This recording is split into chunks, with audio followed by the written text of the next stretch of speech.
ce qui se passe au sein de l'UIA, c'est qu'il y a, à l'occasion de ces tenues scientifiques, parce qu'il faut voir que c'est excessivement lié aux activités scientifiques de l'UIA, nous faisons un compte-rendu sous la forme d'un mémorandum, et ce mémorandum n'a pas pour but de faire des motions, parce que nous sommes sur un traitement scientifique avec les observations de chacun des intervenants. Nous aurons des professeurs, nous allons avoir également des ingénieurs, nous allons avoir des gens de tous les continents. Ce que l'on fait à chaque fois, c'est un échange d'informations. On est plus sur l'échange d'informations que sur des motions donnant en fait des directives. Notre association n'a pas pour but de donner des directives, elle a pour but de donner un échantillon de l'ensemble des réflexions qui permettent à ce moment-là, pour ceux qui vont les lire, de considérer que c'est une piste directionnelle ou que c'est un centre de réflexion ou que c'est une utilisation qui peut être faite pour le futur. On retrouve ça pour le sujet sur les énergies, comme on va retrouver ça sur les systèmes judiciaires, car c'est très intéressant de voir dans tous les pays comment on exécute les décisions. Est-ce qu'elles sont exécutées dans leur totalité? Est-ce qu'il y a un système judiciaire qui est plus rapide qu'un autre?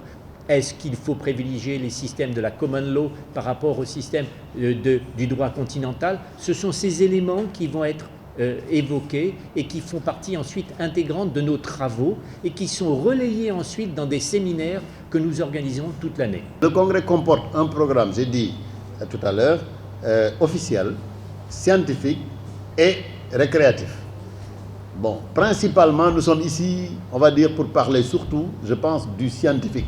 Mais scientifique simplement en résumé, parce que l'essentiel de ce qui va être dit, pour ne pas dire la totalité, il va être dit entre scientifiques. C'est des gens qui viennent ici sans aucune étiquette politique de ceci ou de cela. Il n'y a pas de préjugés. On vient entre avocats, professeurs d'université, n'est-ce pas, et puis juristes d'autres catégories, et même parfois des gens qui ne sont pas forcément des juristes, mais qui travaillent dans des officines qui ont un lien avec le sujet, pour discuter de façon tout à fait libre, scientifique surtout. L'objet, ce n'est pas de dire, ben, écoutez, il y a tel et tel problème au Sénégal, est-ce que vous allez en parler? Ben, vous savez très bien quand même que quand un Sénégalais, un avocat sénégalais se présente dans une assemblée comme celle-là, où les gens discutent de sciences, de procédures et tout, ben, écoutez, je pense que le minimum, c'est qu'il expose aussi ce qui lui paraît être ses préoccupations. Donc, il n'y aura absolument pas de tabou. Les questions qui interpellent chacun d'entre nous, n'est-ce pas, seront débattues, parce que l'un dans l'autre, il ne faut pas non plus qu'on se voile la face, qu'on se cache derrière notre petit doigt. Comme l'a dit le bâtonnier, la conférence concerne la présentation du congrès et peut-être les informations qui devraient vous permettre de suivre cette conférence, ce congrès dans les meilleures conditions. Mais comme il l'a dit aussi, il y a une partie scientifique et quand les avocats discutent, soyez certains que toutes les questions qui se posent vont être débattues. Et sachez aussi que les avocats ne peuvent être que du côté de ceux qui sont aujourd'hui privés de liberté, ceux pour qui les droits ne sont pas défendus ou bien ne sont pas respectés. Donc vous êtes les bienvenus lors de ces séances. On va en discuter.